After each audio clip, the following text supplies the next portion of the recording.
사도행전 2장 37절 38절 찾읍시다. 사도행전 2장 37절 38절.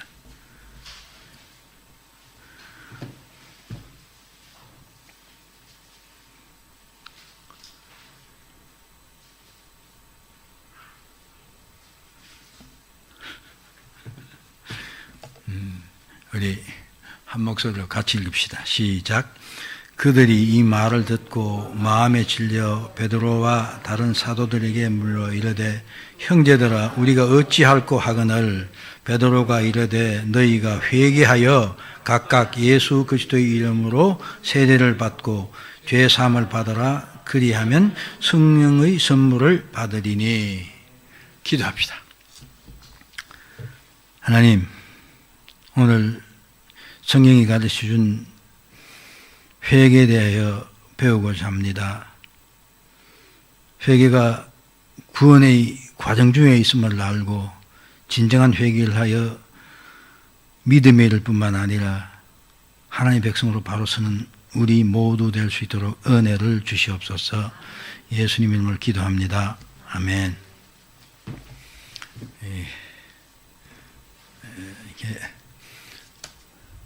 제가 이게를 웨스민스터 소요리 문답을 끝내고 갔으면 하는 그런 생각이 있어서 여러 가지 생각을 했었어요. 이거를 좀 축약을 해서 줄여서 한꺼번에 이렇게 몇 개씩 나가느냐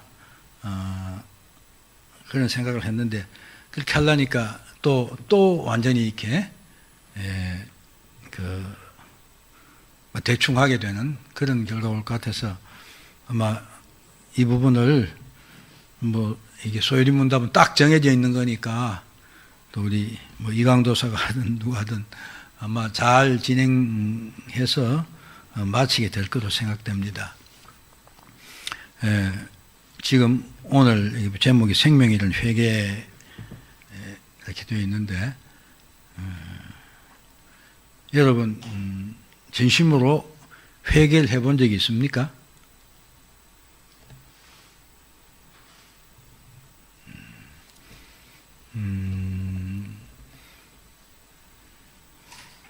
진심으로 회개를 해본 경험이 없으면 한번 내가 바른 신앙에 있는가 하는 것을 살펴볼 필요가 있습니다.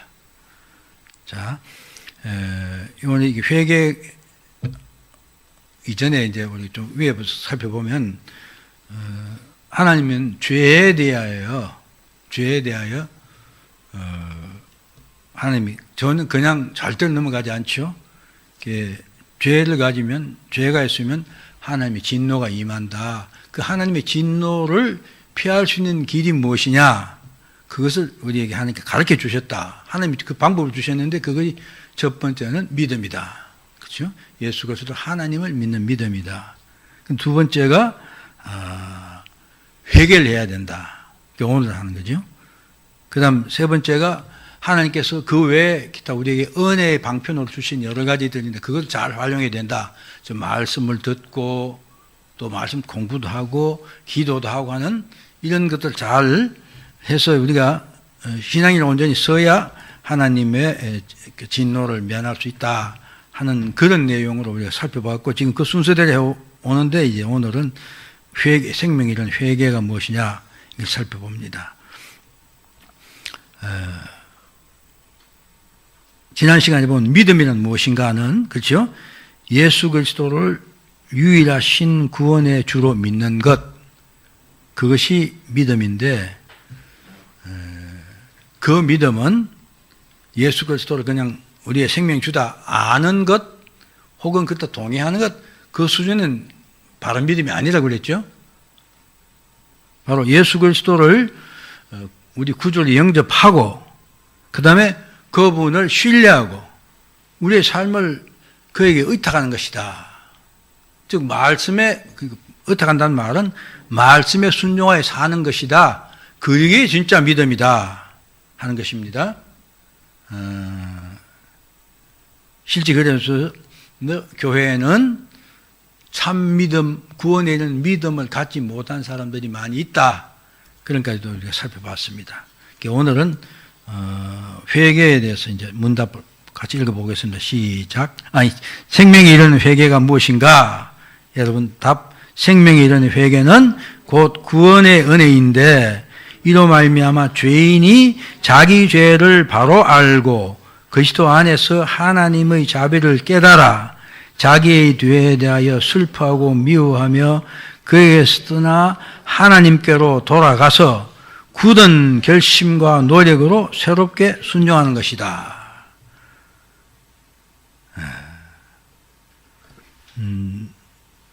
사실 우리 하나님의 은혜를 생각하면서 내가 얼마나 그 하나님의 은혜 밖에서 무도하게 살았는가를 딱 깨닫게 되는 순간 그때는 정말 뭐 가슴을 치고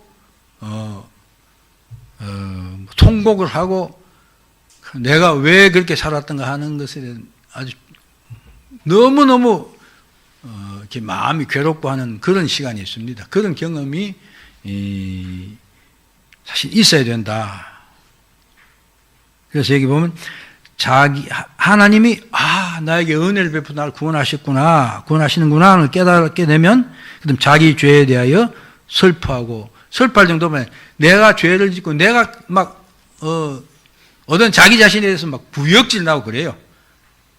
그래서 그 죄를 미워하고 그러니까 이거는 이제는 더 이상 이렇게 살 수 없다 하고 삶의 방향을 돌이키는 것입니다. 하나님께로 돌아가서 거기는 뭐 끝인 게 아니라 아주 굳은 결심을 하고 노력해서 하나님 말에 순종하기 위해 살기 위해 노력한다. 이게 회개입니다. 근데 여기 그런 부분에 보면 그렇게 돼 있죠. 하나님께서 한 인간을 구원하시기 위하여 성령의 특별한 사역으로 인간을 부르신다. 그러니까 이걸 우리가 성경에서 말하는 유효적인 부르심, 효과적인 부르심이라고 하죠. 진정한 그리스도인이 된 사람은 다 이런 경험을 갖습니다.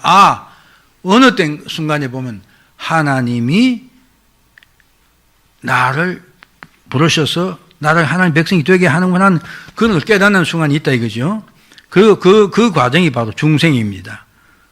그러면 바로 그 순간에 뭐가 오냐면 내가 얼마나 하나님의 부끄러운 존재고 하는 것을 깨닫게 돼서 회개를 하게 된다 하는 것입니다. 오늘 읽은 성경 본문도 그거죠. 사도 베드로가 성령이 임하고 나와서 막 방언을 하고 하니까 야 세술에 취했다고 하니까 막 비웃고 그러니까 그게 아니다. 그러면서 성령이 임하셔서 그렇다. 그렇게 설교를 쭉 하니까 그 설교를 듣던 사람들이 너희가 예수를 십자가에 못 박았지 않느냐 하는 그 말을 듣고 성령이 역사하니까 그 순간 정말 우리가 무지하고 무도했구나. 하나님 보낸 구세주를 우리가 죽이지라니 하는 이것을 깨닫게 되고 그래서 견딜 수 없게 되는 거죠. 그래서 하는 말이 뭡니까? 우리가 어떻게 해야 되겠습니까? 하니까 사도 베드로가 한 말이 회개하라. 그럼 예수를 믿어라. 그러면 죄의 사함을 받고 성령의 선물을 받게 된다. 하는 이런 말을 하는 것입니다. 자, 그렇기 때문에 회개는 하나님께서 인간에게 주시는 구원의 은혜의 한 과정이다. 예? 회개는 하나님께서 우리를 구원하시는 하나님의 백성을 삼으시는 그 과정 속에 들어있는 거예요. 그렇기 때문에 회개의 과정은 진정한 그리스도인은 반드시 겪어야 되는 것입니다. 그런데 이 회개의 과정이 보면 이렇게 점진적인 사람도 있긴 있어요. 대부분 보면 어떤 내가 딱 깨닫게 될 때 그때 정말 뭐 미친다고 그러나 아무튼 저는 엄청 울었던 기억이 나요. 뭐 내가 더럽고 내가 혐오스러워서 견딜 수가 없는 거예요. 그런 경험이 있는데 또 그렇지 않고 보면 어릴 때부터 이렇게 이게 뭐라 그럽니까? 태신 뭐라고 하죠 그게? 예? 모태신앙. 예, 그 말 생각해. 모태신앙 가진 사람들은 보면 늘 그런 분위기 속에 자랐기 때문에 그게 언젠 모르고 가요. 그러나 그 회심의 어떤 결정적인 순간은 반드시 있어요. 근데 그게 서서히 진행될 수 있지만 많은 사람들, 사실 대부분 사람들은 어떤 딱 어떻게 하나님 말을 받을 때 확 돌이키지 않을 수 없는 그런 때가 온다. 그것입니다. 그러나 아무튼 이것이 회개의 한 과정이기 때문에 회개가 없는 사람, 회개하지 않는 사람은 구원도 없어요.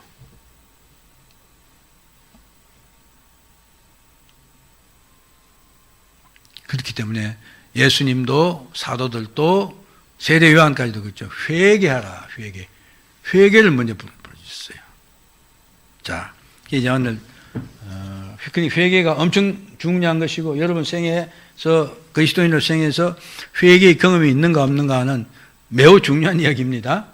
예.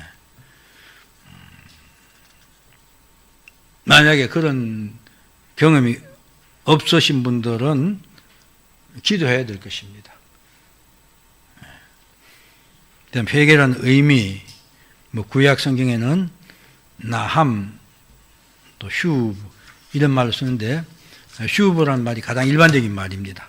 이 말은 여기 돌이킨다, 돌아서다, 돌아오다 하는 이름이라.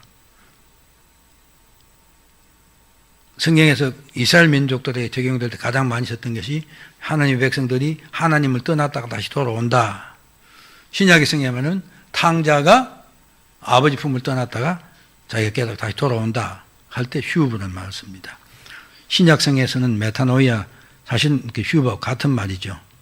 내가 자기 신의 잘못을 깨닫고 그다음 내가 하나님 앞에 죄인이라는 걸 깨닫게 되고 그래서 그런 죄인으로 살던 삶을 후회하면서 삶의 방향이 바뀌는 것입니다. 그러니까 회개는 한마디로 세상을 향해 사는 삶이 하나님을 향하는 방향을 돌이키는 그 과정인 것입니다. 그렇기 때문에 구원에는 반드시 필요한 과정이다 이렇게 말할 수 있습니다. 신약에 또 보면 에피스토로페 하는 이런 말이 있는데 이건 믿고 다시 돌아간다 하는 그런 말을 할 때 이 말을 쓴다. 그런 정도만 합시다. 그 다음에 이제 회개의 종류.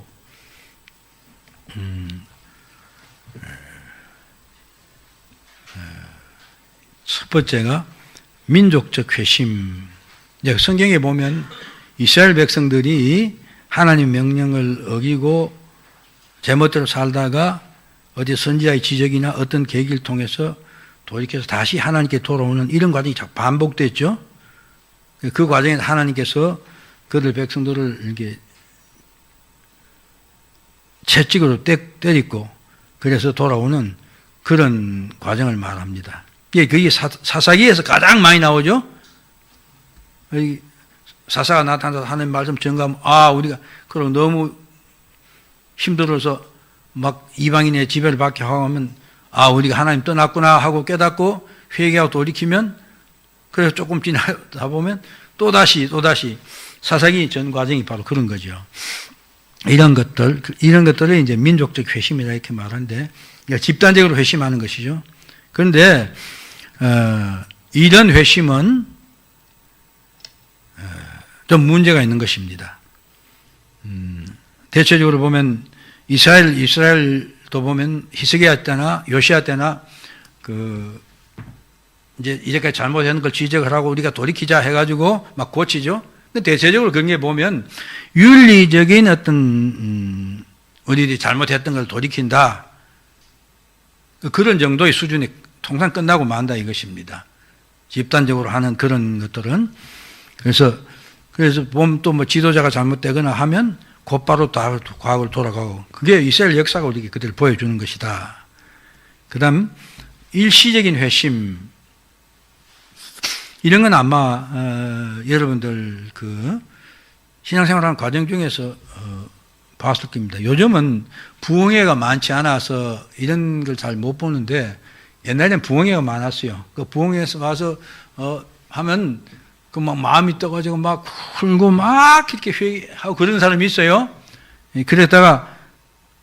그러면서 막 예수 너무 좋아서 막 뛰고 뭐 이렇게 춤도 추고 그런데 그 사람이 곧바로 보면 조금 있다가 다시 원상으로 돌아가 버려요. 그게 예수님의 비유 중에서는 씨 뿌린 비유 나오죠. 돌짝밭에 씨발이 떨어졌다. 그 뿌리가 없어서 나무가 신앙이 성장하지 못하고 곧바로 그 햇볕이 쬐일 때, 즉 환란이나 어려움, 시련이 오면 그 신앙을 포기하게 되는 이런 경우다. 이건 흔히 있습니다. 많이 있습니다. 이런 사람들을 디모데전서에서 믿음에 관하여는 같이 예수 믿고 막 하는 것 같은데 어느 날 보니까 타락에 세상을 돌아가 버린 사람들, 믿음에 관하여 파선한 바다. 또 히브리서 6장 4절에 이런 말을 합니다. 한 번 비추임을 얻고 하늘의 은사를 맛보고 성령에 참여한 바 되고 하나님의 선한 말씀과 내세의 능력을 맛보고 타락한 자들은 다시 새롭게 하여 회개할 수 없다. 이렇게 하나님의 은혜를 어느 정도 맛보고 다시 돌아가면 다시 돌아올 수 없다. 이런 상태에 있는 사람들을 일시적인 회심. 그 다음에 세 번째가 진정한 회심입니다. 진정한 회개. 그건 성경에 나오는데 하나님께 돌아가는 근심에서 나오고 하나님께로 헌신하는 삶의 변화를 일으키는 회심이다. 회개다. 이건 바로 성령께서 우리에게 새 생명을 심어줘 중생의 사역의 기초에서 나오는 것이다. 그래서 성령께서 우리들로 하여금 삶과 의식의 변화를 가져와서 내가 과거에 살았던 것이 잘못되었다 하는 그런 자책이 있고 그래서 삶의 정과능을 바꾸는 것입니다. 그래서 생각도 바뀌고 욕망도 바뀌고 의지가 바뀐다. 그렇죠? 이 참회개의 과정을 거치는 사람은 삶의 방향이 바뀌고 중요한 것이 바뀌죠. 전에는 세상이 좋고 노는 것이 좋고 뭐 돈이 중요하고 했다가 이제 그게 아니구나. 참으로 중요한 것은 하나님 말씀 순종하는 삶이 중요하다는 것을 깨닫게 되고 돌이키는 것이죠. 이 진정한 회심이 없으면 신앙은 가짜입니다. 그리고 이건 진정한 회심은 반드시 구원의 과정에 있는 것이기 때문에 이게 없으면 구원받았다 이렇게 말하기 어렵다는 말, 어려운 게 아니라 받았다 말할 수 없는 것입니다. 이 진정한 회심은 이렇게 능동적인 면에서 보면 하나님께서 하시는 일입니다. 하나님께서 새 생명을 심어주셔서 깨닫고 우리가 죄인이었던 인간이 하나님께 돌이키는 과정입니다. 그건 기본적으로 이 회개도 하나님이 주도권을 갖고 하시는 일이다. 그러면서 이제 인간은 바로 하나님께서 깨닫게 하신 것을 그런 과정을 통해서 내가 이제 하나님 말씀 순종해야지 하는 의식이 생기게 되고 그렇게 해가는 과정. 그게 인간이 하는 수동적인 면이다. 이것입니다. 그 다음 또 하나 중요한 게 있습니다. 반복적인 회심. 이제 회개를 하고 진정한 그리스도인이 됐어요. 하나님 믿어요. 그런데 그 사람이 이게 신앙이 쭉 해가지고 그냥 계속 상승해 올라가면 좋은데 그렇지 않고 어떤 시험이나 시련이 왔을 때 넘어지는 경우가 생겨요. 그래서 저 같은 경우가 대표적인 예입니다. 잘 신앙생활을 하다가 어떤 무슨 계획이나 여러 가지 사단 시험이나 혹은 여러 가지 있는데 그런 이유는 여러 가지 있겠지만은 아무튼 하나님하고 멀어지고 그 다음 다시 하나님 없는 사람처럼 사는 그런 경우가 있는데 그런 사람들이 다시 하나님께로 돌아오는 과정입니다. 그게 성경에서 보여준 대표적인 예가 그거겠죠. 탕자겠죠. 하나님 밑에 잘 있다가 어느 날 세상이 너무 좋아 보이는 거예요. 그래서 아버지 재산 주세요 하니까 제가 그런 말 했죠. 신앙생활 잘 하다가 하나님이 하신 일이, 공연히 하나님이 하신 일이 너무 더디고 좀 간접적인 같이 느껴진 거예요. 그래서 하나님, 제가 나가서 세상을 똑바로 만들겠습니다. 그렇게 해서 가는데, 그러면 참 어려운 과정도 겪고 그런데, 그러나 이제 결국 그러나 하나님이 이미 택하게 부르신 사람은 하나님께서 그냥 두시지 않죠. 그게 그렇게 해서 결국 하나님께서 돌이키지 않으면 시련을 가하시기 위해서 시험을 주고 어려운 과정을 자꾸 주는 거죠. 저는 뭐 그런 과정을 많이 겪으면서, 그런 과정 겪으면서도 처음에는 그게 하나님께서 주신 거다 깨닫지 못했어요. 어떻게 합니까? 그러면서 어떻게 하든지 그걸 뭐 내가 인간적인 방법을 극복을 하는 거예요. 그 또 좀 더 큰 시련이 오면 그것도 또 극복해요. 그러면서 어떻게 점점 더 내 마음은 교만해지고 그러죠. 그렇게 그래도 안 돌이키면 하나님께서는 나중에 결정적으로 때리십니다. 도저히 절망이구나 하는, 그래 이게 내가 근본적으로 잘못 살았구나 하는 그런 과정이 있어요. 그러고 돌이킵니다. 근데 아무튼 이렇게 사람들은 우리가 그리스도인이라 할지라도 이런 과정이 반복될 수가 있다는 것입니다. 한 번만 그렇게 하고 쫙 돌이키면 좋을 텐데 그렇게 잘 안 되는 경우가 많이 있다. 바로 그것입니다.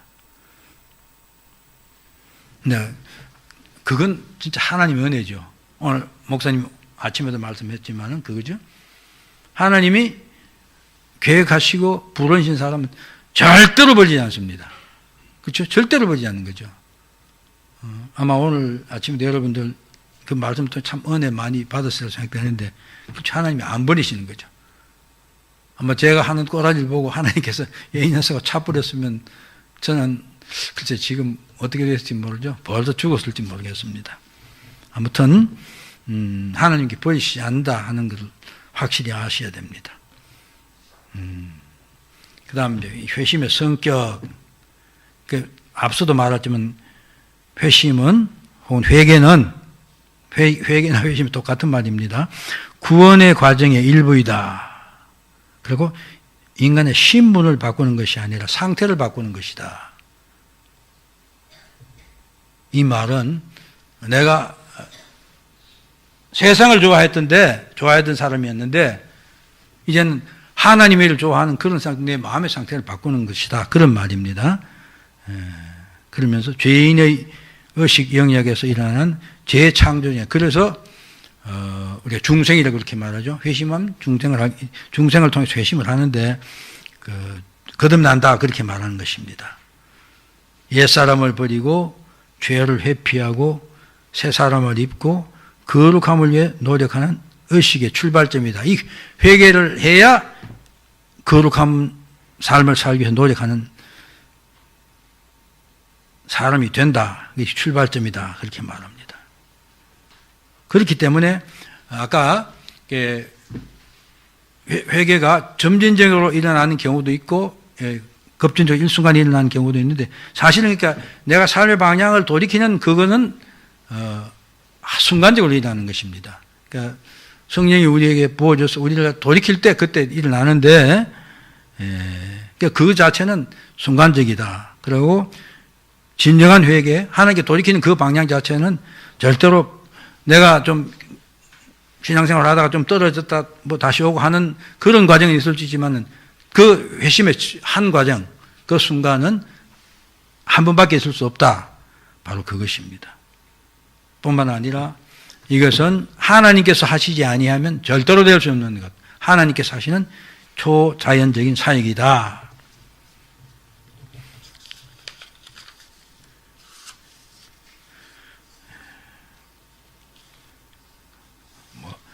제가 이 회개에 대해서 아주 잔잔하게 이렇게 해놨는데,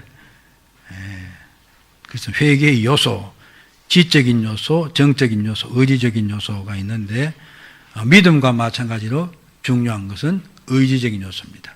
내가 삶을 돌이켜야 되겠다고 정하고 돌이키는 것입니다. 그 다음 회개의 조성자. 회개는 하나님께서 하게 만드시고 인간은 그 하나님께서 돌이키도록 마음을 주셨을 때 그 다음 내가 의지를 가지고 그 일을 해나가기 때문에 협력자다. 자, 회개의 결과, 회개해야 구원받습니다. 회개했을 때 오늘 베드로도 그랬지만 사죄의 언약, 하나님이 죄의 사함을 받습니다. 회개하지 않는 사람 죄의 사함 받지 못합니다. 하나님의 사랑을 받는 진정한 사람이 되고 성령의 기름 부음을 받아서 선한 열매를 맺게 된다. 이 시간을 대충 살펴본 내용입니다. 근데 제가 이렇게 앞에 본 내용들을 대충 이렇게 끝내는 이유가 있습니다. 아까 제가 처음 시작할 때 여러분 진정으로 회개한 적이 있습니까? 진심으로 회개한 적이 있습니까? 여러분 답 어떻게 하시겠습니까? 한번 오늘 이 말씀 회개하지 않은 사람은 구원받을 수 없어요. 회개는 구원의 과정 속에 있습니다. 네, 우리가 회개하지 않고 그냥 교회에 나와서 교회 나오는 게 좋고 또 하나님 말씀 듣고 그러면서 난 기독교인이다. 나 예수 믿는다. 그냥 난 천국 간다. 그렇죠. 교회에서 가르치는 것들이 있죠. 그런 정도로 생각하고 또 교회 나온 걸 그냥 싫어하는 사람도 많이 좋아하는 사람도 있어요. 그렇게 해서 신앙생활 해서는 안 된다는 것입니다. 제가 말씀드리고 싶은 이겁니다. 반드시 회개 과정을 거쳐야 된다. 그리고 내가 오늘 말씀드린 그런 과정을 겪지 않았다고 스스로 생각이 되면 그러면 하나님께 기도해야 돼요. 그러면 하나님께서는 우리 기도를 들으시고 성령을 통해서 반드시 우리 마음을 돌이키는 그런 과정을 주십니다. 그렇잖아요. 우리가 부모님들 자체도 나는 이렇게 살아 하고 그 말씀 들으면 그게 내한테 안 맞을지라도 그렇죠? 그 말씀에 순종하려고 노력하고 그렇게 살 수가 있습니다. 그 세상에는 그 도덕적으로 선한 사람이 있다 이것입니다. 그렇죠? 그러나 여기서만 회심은 도덕적으로 선한 사람을 사는 것을 말하는 것이 아니라는 것입니다. 하나님의 은혜로 성령의 역사에서 내가 도덕적으로 내 중심으로 살던 삶이 아니라 이제는 삶의 방향을 완전히 바꿔서 하나님의 사람으로 하나님 말씀 순종하는 하나님 뜻을 이루기 위해서 애쓰고 노력하는 전심을 다하는 그런 사람으로 되는 것이다 이것입니다. 동천이 알아들었지? 그래서 한번 오늘 가셔서 여러분이 회개의 문제에서 깊이 생각해 보시고 내가 어떤 데 있는가 신앙을 점검해 보는 그런 시간이 되기를 바랍니다. 네, 기도하겠습니다.